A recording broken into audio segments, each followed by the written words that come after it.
Hi, Box Modders. Welcome to another episode of Mike Reads Your Butthurt.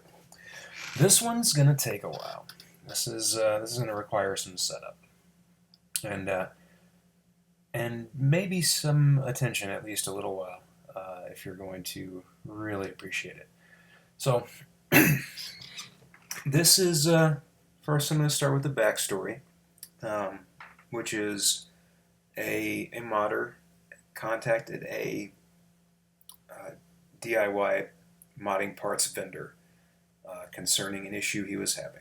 So these are the actual emails redacted to anonymize it, and and I'll explain the only thing that was left out, and according to the modder.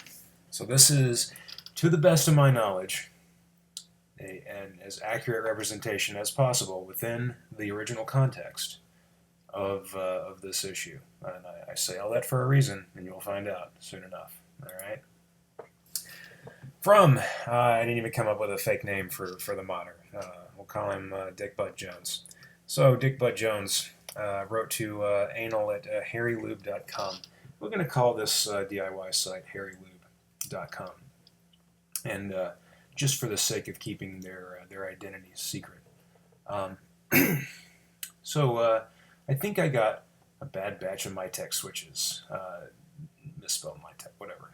I use and I'll do funny voices later, I promise. I just wanted to get this one out of the way. I use a MOSFET, and this is my first build with the 12mm switches. I was using a 16mm switch in a different brand. 4 switches melted immediately upon firing for the first time, and 3 to 4 others are starting to recess in the housing. Is it possible you could have gotten some clones by accident or a bad batch? At $8 a switch, this is a lot of loss to have to swallow. Now, my first question would be, you melted them? These are switches in metal bodies with, I guess the only melty part would be the fitting, the back of the fitting where the leads poke out of. But I would probably ask for pictures above all else there, just to see, because melting sounds a little dramatic to me. And my immediate conclusion would be, without even investigating, would be you're putting too much current through them. I mean, that's the bottom line. So, and this is just based on doing this a lot. I've been doing this over a year. So take it for what it's worth. I mean, even if I had not been doing this for a year,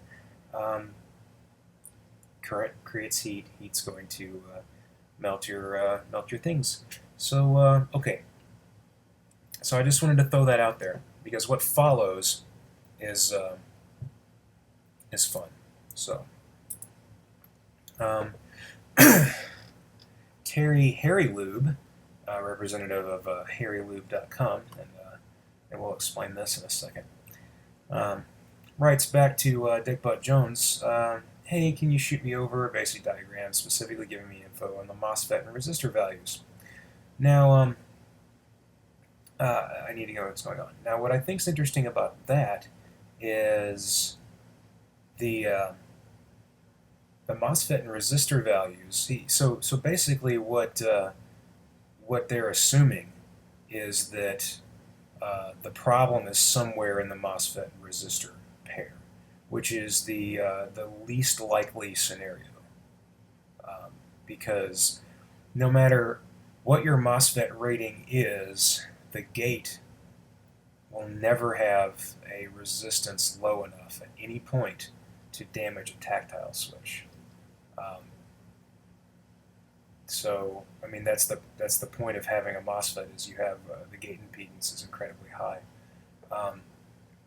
And then the resistor value could potentially be a problem, but if it were, I'll put it to you this way, if a quarter-watt resistor or even a half-watt resistor were used at a value low enough to smoke a tactile switch, it would smoke itself as well. You'd have to have a very large power resistor on there, and it would still get hot. after repeated use. So so keep that in mind. So basically, what we have here is an odd, we'll say, an unexpected route. I'm not going to call it wrong. It is not the route I would take, however. Definitely not a bad batch. We're on the end of a 2,000 unit run. We deal direct unit only. Lead time on these things is 40 days, no clones. So, established that it is probably not the switch. At least not the switch in the sense that he got a bad batch. So we're going to throw that out. No bad batch. Got it. Yes, we have a few that sink down, a handful along with one or two that had no click. This is before even wiring them. But melting should be impossible so long as they are not seeing current. Remember, these switches are only rated for like 20 milliamps or 50 milliamps. I might be splitting hairs here, but you'd think they would just look, and a representative of the company would just look and go, hey, what's it rated for? I don't know. Maybe I've probably said stuff like this before, though I never use a Mytek switch, and I know off the top of my head they're 50 milliamp switches. And I know that mainly because they're just standard tactile switches inside there, and the preponderance of standard tactile switches are 50 milliamps. But, you know, enough of my deductive reasoning.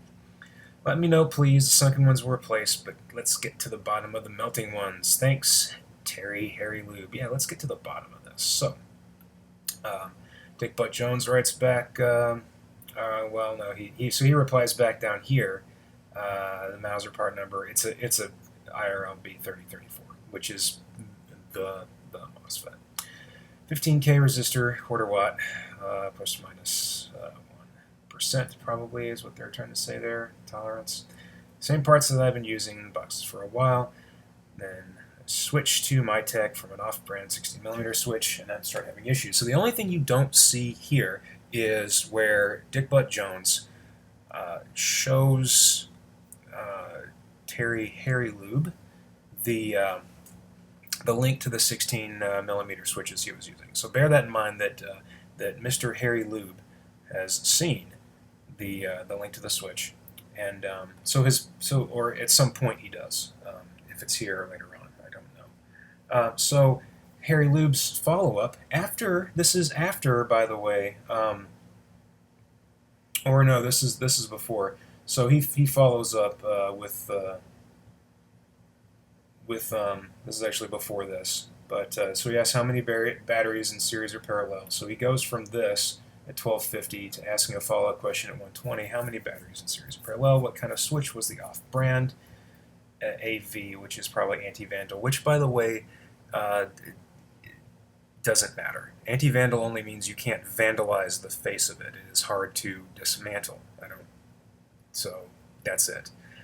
Anyway, that's a feature, and is a functionality more than anything. Anyway, it's not an electrical feature. So he asked that, and then Dick Butt Jones responds with this, and so just bear that in mind when we go to the last one here. So due out, we still have how many batteries and series or parallel. So he answers the previous question about the resistors and the MOSFET and the switch, and now he's going to answer this. So so he answers, and this is where it's bottom up, and you'll actually notice it's not even bottom up; it's like bottom, top, middle. He answers this question before he sees how many batteries, which is fine because it doesn't matter. So he 212 after seeing after seeing the MOSFETs, he answers from the info, the old switch was a 3 amp switch. The Mytek is a 50 milliamp, which he finally says with some certainty. So you're putting more than 50 milliamps through it, but less than 3 amps. Okay, now stop right there. Don't even read the next paragraph yet, because we need to talk about this. We already established through questioning, through Harry Lube's questioning, that that this is a a MOSFET switched box. And Harry Lube's assumption from the beginning is that the switch is was wired properly. It was activating the gate, and nothing else was going on wrong in there. So instead of doing, because he could have just said this. He could have just said the MyTech is 50 milliamps and you're putting more than 50 milliamps through it and call it a day. Even though in reality you'd have to put significantly more than 50 milliamps through it. 50 milliamps there is not like a fast blow fuse rating on these switches. That is a sustained limit. So, in fact, there's a good chance you could operate, and I'm only saying this as conjecture. There's a good chance you could probably operate a tactile switch in a momentary fashion at 3 amps on for small a small time at least. Probably wouldn't see melting instantly, but whatever. I don't know. That's just me. That's just me spitballing. So, point is, you're putting more than 50 amps, but less than 3 amps, which is also not plausible. Well, it's plausible, but it is not any more likely than putting more than 3 amps through it, because once again, 3 amp anti-vandal switch or not.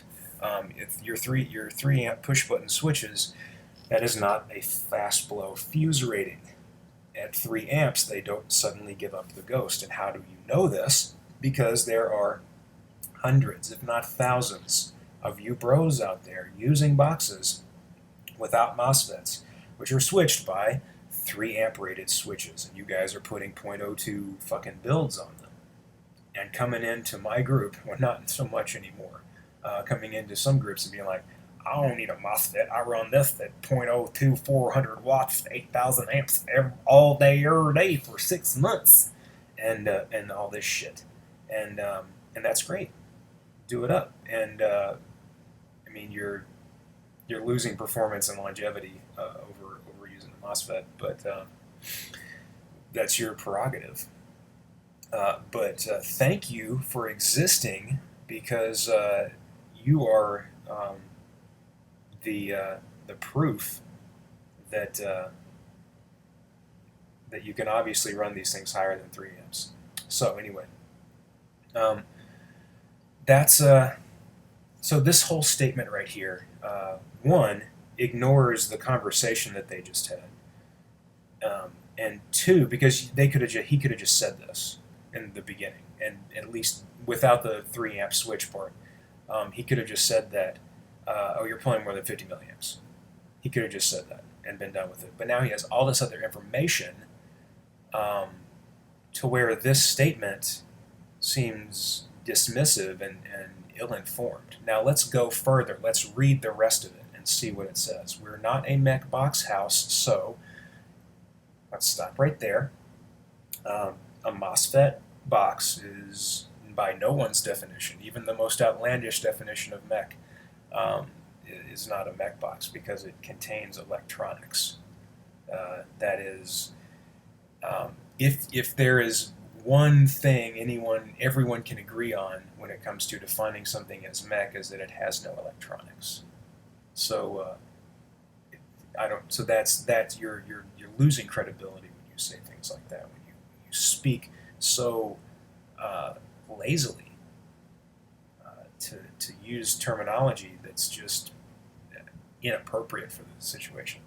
We're not a mech box house, so can't exactly give you the values, but you need to research a little on those resistors and MOSFET combo for power the switch is seeing. Let's stop again. So now he's taken the information that Dick Butt Jones gave him and basically said, not only did I not look into it, but I have no idea what the implications are of the information you gave me, except to say that it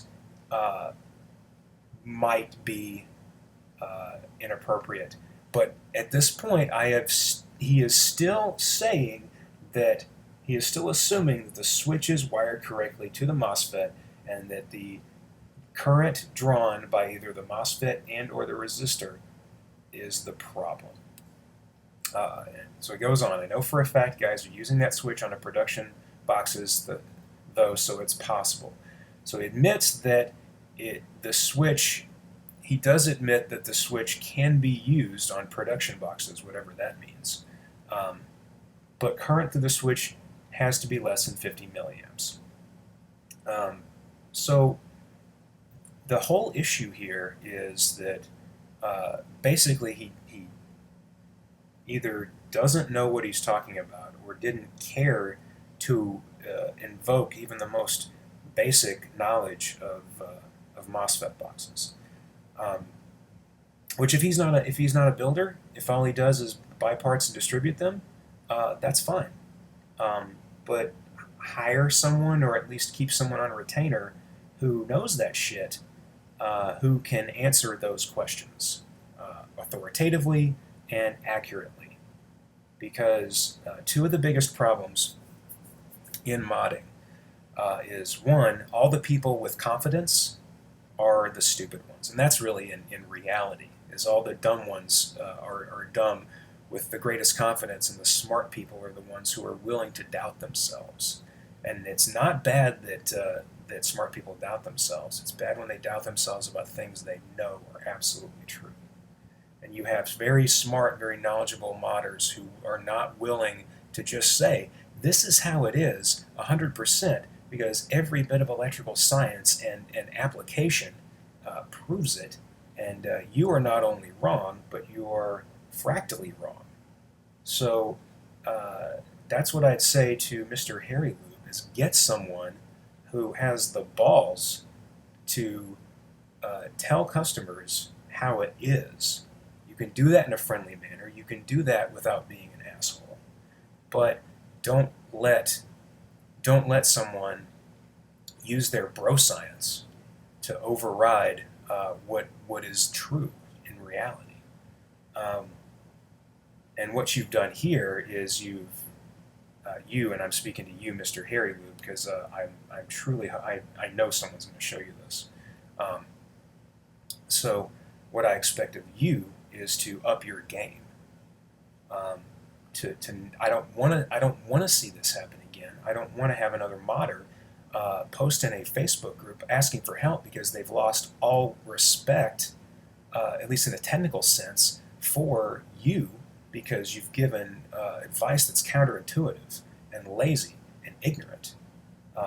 So that this back to talking to everyone else. So what happened is I saw this from this modder, and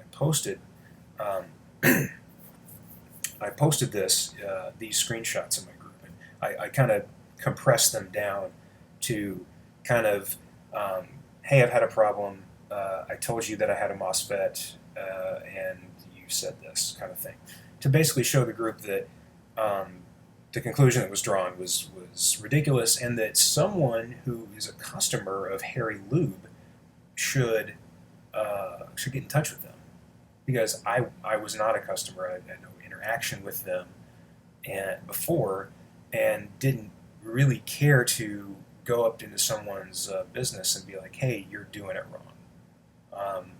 Which I guess in retrospect at least would have avoided misunderstanding, maybe. At least hopefully my intent would have been clear, which perhaps it wasn't. So because the intent was perceived that I was calling out harrylube.com or criticizing them or demeaning them, which I was criticizing and probably demeaning, but unduly so, that I was just making fun of them in a forum where they couldn't defend their actions. Which was not the case. I wanted them to be able to defend them, but I wanted a knowledgeable, experienced modder who had a rapport with them to broach that issue. And the best way I knew to do that at the time was to just say, hey, all you modders, one of you's got to know this guy. One of you's got to have it in good with this guy and can explain this to him. That's what I wanted. That's why I posted it in my group. What happened was, instead, someone who was affiliated with Harry Lube decided to come into my group and troll and bash, and did a very poor job. And I wish I still had that thread, but it went so far out of control that I deleted it. Anyway, so that's, I don't know how many minutes that's been. That's probably been 10 minutes of me talking and ranting. So on with the fun part. This is so what happened after that was a representative, someone acting in the interests of box modders. I won't say who because he didn't agree to have his name shown here. So we'll call him Deviled Egg Smith. Deviled Egg Smith posted onto the harrylube.com Facebook page, and this is where I'll do the voices and we'll have some fun. But it goes downhill very quickly here, and so we're going to see that. Is there anyone in here who could account for some product discrepancy? Message us or email anal@harrylube.com. What's the discrepancy? We're a large group, and would like someone to represent Harry Lube and our group for concerns and issues that have come to surface as of late. Box modders. Sure, we'd be happy to. Excellent. Let me know the name to which is going to be joining. Oh, that'd be Harry Lube. Yeah, that's my real name. Well, unfortunately, the naming of an account after a business is against Facebook community standards, and we can't let those kinds of accounts in. Well, they just verified me 2 weeks ago. I gave them my license and who I was. Further, I am a member of several groups already. Might I ask which groups? Notice he doesn't answer that, ever. We're tied to several as well. You guys are asking me to participate, to which I am happy to, and believe me, I have plenty of people send me posts from the group, and I see the haters, misinformation, etc. You can very well add me. Oh, thank you. If Mike Kelly wants my full name, he can ask me. Actually, I didn't have to. I Googled your... I Googled Harry Lube in its real form, and your last name popped up almost immediately. So, yeah, it wasn't that difficult. If he wants to post childish things such as my 510s are only for regulated mods, he can go ahead and continue the silliness. If he wants to know about my tech switch and a modder melting them, he should contact me, not misquote me out of context.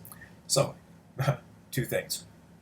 I totally said that his 510s were only for regulated mods because, and I really wish I still had the post for this one, but when his little dick rider came into my group and started talking shit, he said he said Veritube's components are for regulated mods only. He straight up said that, and he said it over and over again, and it was so funny because it is one of the more ignorant things that someone can say, fundamentally ignorant things someone can say about electronic or electromechanical or whatever devices.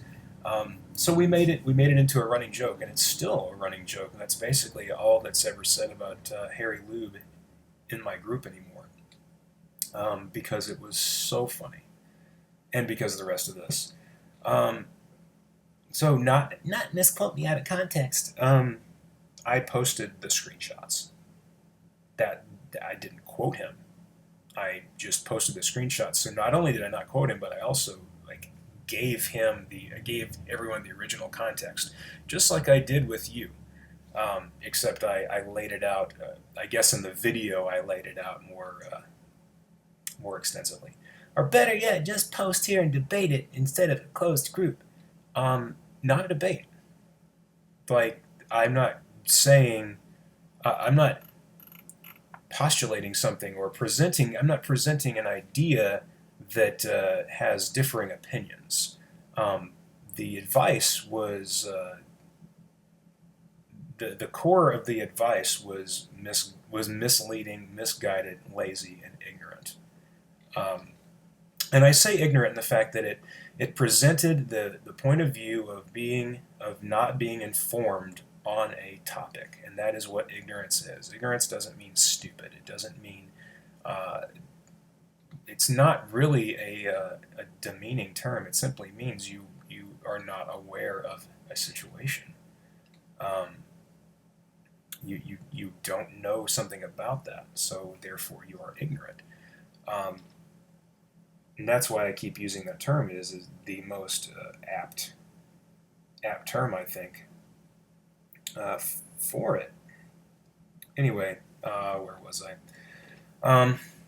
Okay, Deviled Egg Smith says, believe it's misinformation on other members of the group, not Mike himself.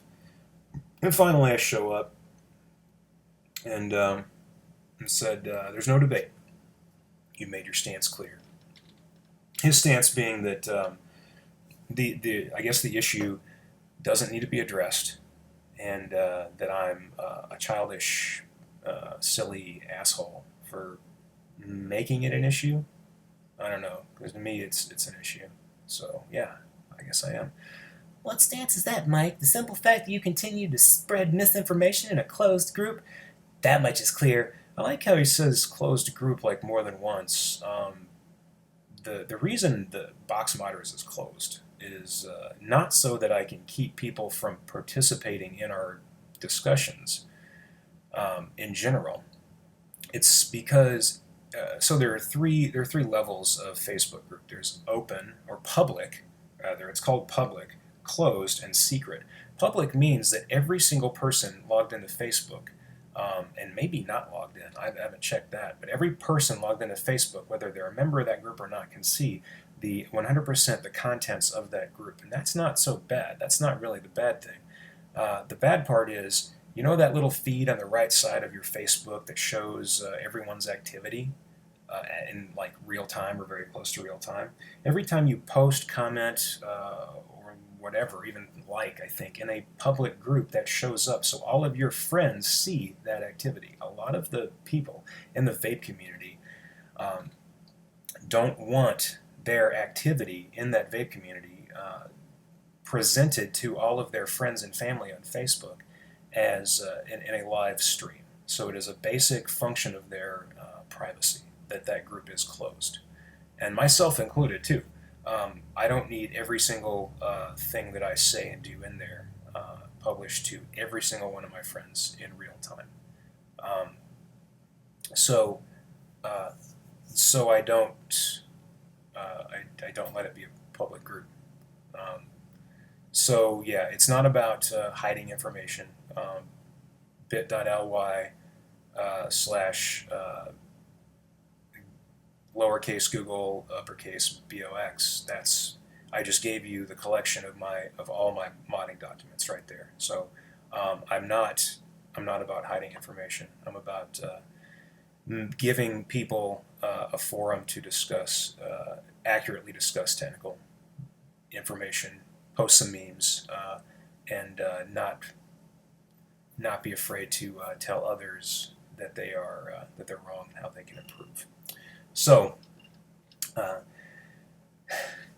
You have not once come to ask me and ask a question. it's not really. I mean, I guess the question would be why'd you give that guy such bad advice? And is that normal for you? Would be my question. Do you always give people such bad advice?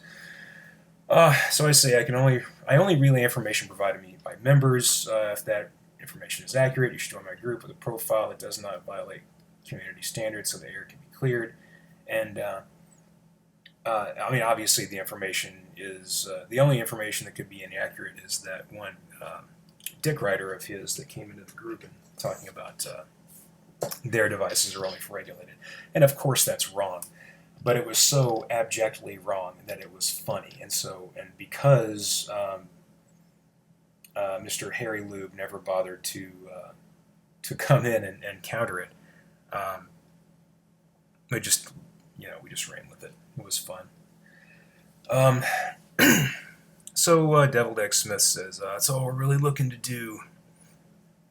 Harry Lube, Or you should be responsible as a host and not post things that you haven't verified. That would be the responsible way to handle things. Am I supposed to hack in? Oh, time to wake up. Am I supposed to hack into someone's email server and say and look through like original data? So if you show me a screenshot and it doesn't look modified and it looks plausible, I would probably say. But you'll see that he actually Harry Lube actually admits that what he said was his own was actually true, that the email wasn't a forgery or anything. Anyway, the offer stands. It's up to you now. Turns off notifications. That is one reason why we're in contact with you. No, I don't turn off notifications, Mike Kelly. I guess you don't know how Facebook works. Blocks page. Yeah, you can block a page who's harassing you or just annoying you or whatever, and you can still see their content. So it's kind of a win-win for the Facebook user, for the profile, user profile versus the like page.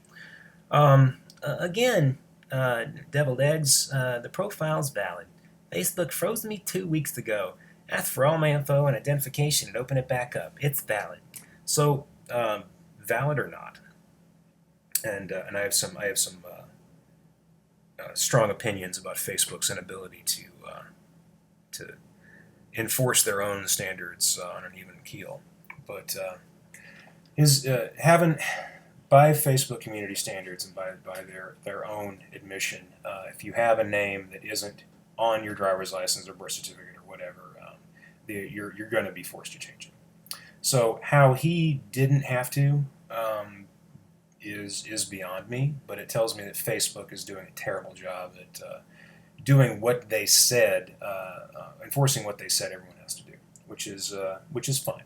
But if you have a fake name, your time in my group is probably going to be limited. And I'm not saying that as a threat. I'm saying Facebook will deactivate your account, or they will make you change your name. So, and it's inevitable. It's not really a matter of if, but when. And how he got around that, I don't know. And I honestly kind of don't care. Because I'm not making an exception for him, especially not him, because he's a vile piece of crap in terms of how he's acted in this situation. He might be a great guy on the outside, but how he reacted to this, to me, doesn't represent how one should behave as a business person. Going right out of the gate, stooping below my level, which is pretty bad. Why not just add me, Mike? What's the lose? What's to lose, I guess he's trying to say. The Harry Lube tag lets it be known to me who I am, in fact. Jeff, not doing a voice for Jeff, he basically says everything I would have said anyway. And he sounds like Buffalo Bill in real life, so you can just imagine that. And you make it sound like representatives of box modders are out to get you or something. And by the way, I have that redacted for like I said, an anonymity. I have that redacted for anonymity, no other reason. So, representatives of box modders are out to get you or something.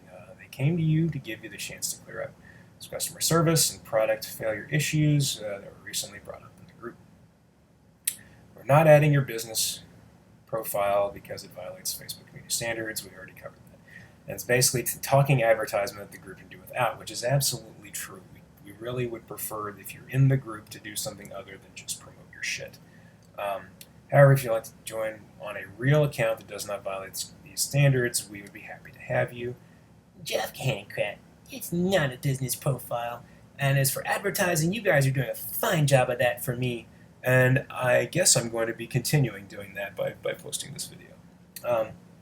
And the vast majority of folks already know us, our products, and our service. And they're about to know even more. The fact Mike posted something without verifying it from us is somewhat irresponsible in our opinion. We're here. This is the first time anyone contacted us. Again, without verifying, posted a screenshot. What'd you want me to verify? seriously, get on YouTube and tell me what I should have verified, and I will reply if you can be at least 10% more reasonable than you were in this thread. Jeff says, why are you being so defensive? No one's trying to attack you. We came to you to give you a chance to address the issues with your products as they are brought up. What did Mike post that has you so upset, you little butthurt girl? Not being defensive. You can read Mike's childish posts one after another. I posted once, deleted it because people were stupid, and posted it again. So I guess that is one after another, but it's only two. About some misinformation he started without contacting us first. I'm happy to join. Harry Lube is a personal profile approved, and I am a member of several closed groups, so I don't buy that he can't add me. It's not that we won't, it's that we can't. It's not that we can't, it's that we won't. You may join on an account that does not violate, and you see this is just kind of going on and on. This childish, misinformed post you speak of would happen to be screenshots of an email conversation between a Veritube customer service representative and a customer about a failed Mytex switch. It's on you guys, Jeff. We're here. We certainly don't feel as if we need to defend ourselves. Mike needs to not spread misinformation, though. That needs to stop. How is posting screenshots of a conversation spreading misinformation? The only misinformation I saw being spread was by your customer service representative, who clearly did not understand simple electrical concepts. I guess it's too much to expect a modding site to understand modding. Look, Jeff Hannicrat. And this is where it gets good, guys. This is where he basically explains his thought process, and which is exactly what I already told you it was. Look, Jeff Hannicrat, there's nothing wrong with that. Answer. It's a basic conclusion. If you used a switch rated for 3 amps, never had a problem, all you changed was the switch to one that can handle 50 milliamps and it melted. I don't give a shit if the circuit isn't supposed to pass any current to the switch. The conclusion is, it did somehow. Components don't melt by magic. Taken in context, there is nothing wrong with that response. In that response, we told the user we don't build mech stuff and he should do some research. From that, Mike decides to claim our stuff is only for regulated mods. How was that conclusion reached? Mike went searching the site. I can't read that with a straight face because it's so stupid. Mike. Okay. All right. Breathe, Mike. Okay. I could do this last night. Mike went searching the site for where it says the switch is rated for 50 milliamps. It's on the switch, in plain sight between the terminals. So again, no clarification. Yes, that's misinformation at its finest. Okay, so from the bottom up, I didn't go searching the site for a rating. I already knew my techs were rated at 50 milliamps. And I explained that earlier. It's a standard tactile switch inside a metal case. Standard tactile switches are 50 milliamps. It's not a real leap of logic to assume it's rated for 50 milliamps. Aside from the fact that we have a lot of my tech fans in Mox Modders, and I've already looked up what my techs are rated for on actually ModCrate's site, a site that isn't garbage. And they because I was actually on his site and I noticed that there weren't specs on there, and I mentioned to the guy, mentioned to Russ, hey, you should probably put data sheets on there. And he was like, oh, yeah, I should. And he did, and yeah, so that's how that works. So anyway, yeah, the whole Mike decides we claim our stuff is only for regulated mods. If he saw our posts, if he truly saw the posts like he says he did, the original one, the only person who brought up regulated only was his defender, his sole defender, Dick Ryder. Dick Ryder McGillicuddy will say.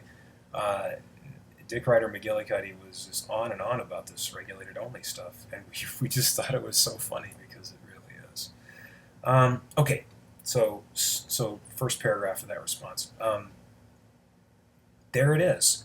He said, I don't give a shit if the circuit isn't supposed to pass any current to the switch.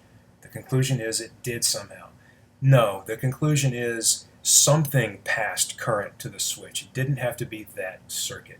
you made an assumption that it was wired correctly, and that was your biggest failure in dealing with any modder, is assuming that they wired it according to standard convention or any electrical convention. And and he drew that conclusion after getting a lot of information that basically to say that, oh, well, it must have been too much current is fine. You can come to that conclusion, which obviously that's true, but to say it must have been to imply that it must have been the resistor MOSFET combo is the problem. And he clearly said he doesn't give a shit if the circuit isn't supposed to pass any current to the switch. He's looking at it from a too narrow of a standpoint, and that was my point all along. As you misrepresented the situation, you made an error. Now just fucking correct it. But instead you double down, and you explain your thought process, which is good because now I can show you where your mistake was in your thinking, and hopefully it won't happen in the future. Hopefully you won't let your searing butthurt against me blind you in the future.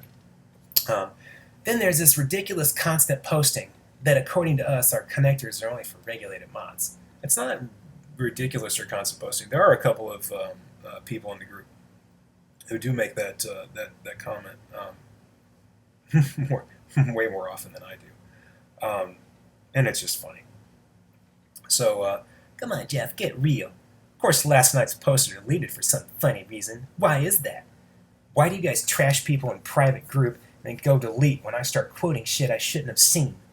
Like I said, you're more than welcome to see it.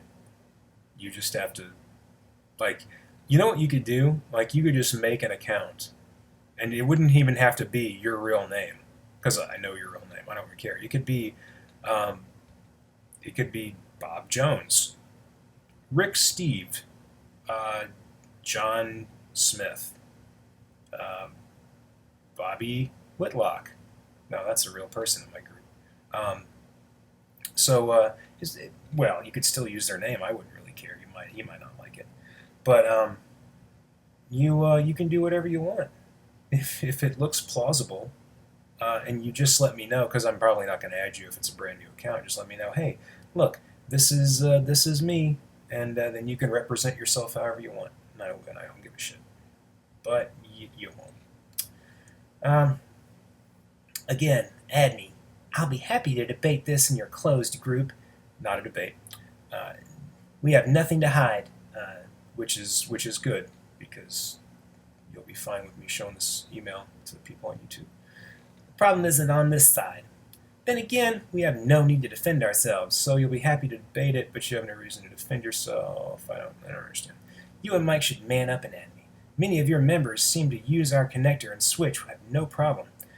It's the typical few mouths spewing trollish comments around that created this entire problem. No, the problem was created by bad technical support. So either add me or drop it. First off, mechanical is an incorrect term. The mod in question was an unregulated MOSFET mod. An unregulated MOSFET mod. An unregulated MOSFET mod uses much less than 50 milliamps to turn on. A switch rate of 50 milliamps is more than capable of switching the gate on a MOSFET. Secondly, Mike is not the one who said your connector is wrongly regulated. It was your fanboy or dick rider, Chris. That's his actual name. I didn't bother hiding that, because who gives a shit about Chris? No one really.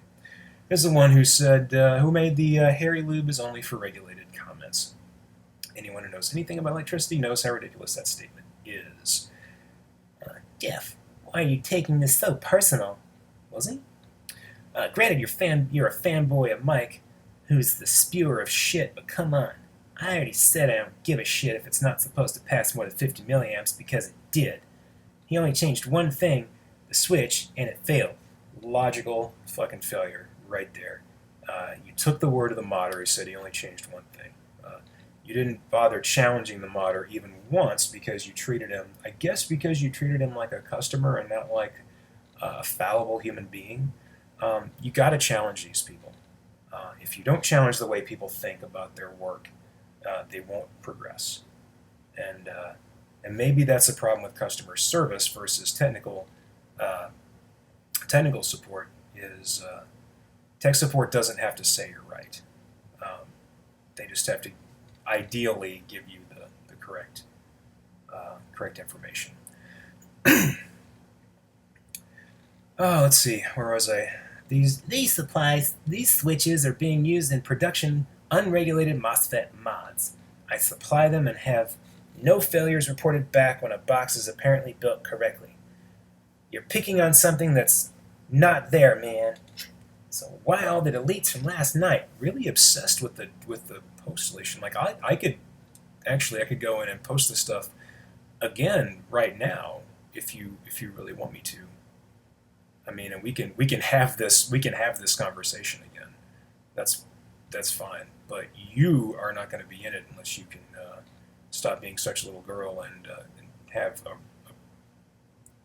account with a real name. Add me or drop it already. What are you afraid of?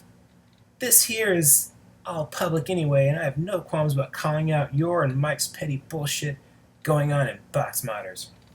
You should. I don't run a business, nor do I care to. But if I had a Facebook business page, I probably wouldn't use it for this. I'd probably bring it into PM, and I certainly would at least pretend to be cordial and gracious, because that's what I do in PMs. Is I really just let people hang themselves, and then I anonymize it and I make videos about it. So I think you're going about it the wrong way, and you might say to yourself, but Mike, you just talk shit all the time. I do. I don't have a business. I'm not representing someone's interests. I'm representing, if anything, the tenets of electrical science. The best I can, anyway. I don't always get it right, and I'm more than happy when people show me that I've done something wrong, as long as they can explain to me why it's wrong and what I can do to fix it. But it's hard to get all those conditions met, even when I've had intelligent people show me errors, but they can't articulate why it's wrong and what really needs to be fixed. Which leads me then to have to do it all myself, which is ultimately okay. But I would prefer a little bit of help instead of just the straight up criticism, which is what I give, believe it or not, to all of you in the group and everywhere else. Is I give you the best I can with the information you give me. And so if you see a response that looks lazy, it's probably because your post was lazy. So just think about that. Anyway, that's it, guys. That's Mike Reads Your Hate Mail, episode 2, the Harry and the Lubed, maybe. I'll come up with a better name once I upload it. So read the fucking pen post. Keep building awesome shit. Haters, suck on it. And if you're lucky, maybe you'll make a future episode. You'll make me proud. Later.